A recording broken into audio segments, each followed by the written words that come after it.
សួស្តីបងប្អូនទាំងអស់គ្នាថ្ងៃនេះខ្ញុំមានវីដេអូខ្លីៗមួយដែលទាក់ទងនឹងម៉ាស៊ីន DTV Cambodia បងប្អូនមានបញ្ហាដែល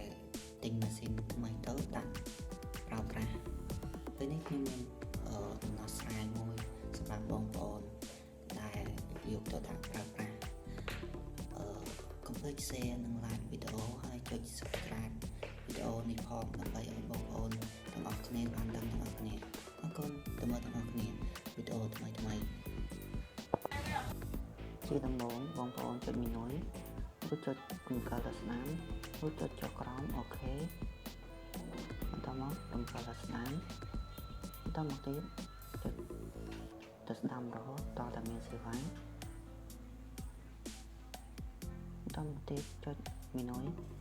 បន្តមកទៀតចុចយល់ព្រមអូខេមកបងប្អូនចុច PC ចាក់ចេញមកនឹងឃើញប៉ុសហើយអូខេប៉ុស CNC យើងនេះចេញពីប៉ុសកូចចូលហើយឡូវនេះ CDN នេះប៉ុស CDN យើង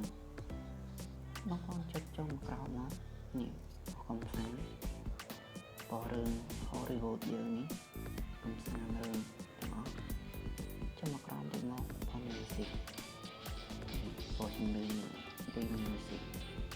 អរគុណចំពោះការមើលវីដេអូនេះ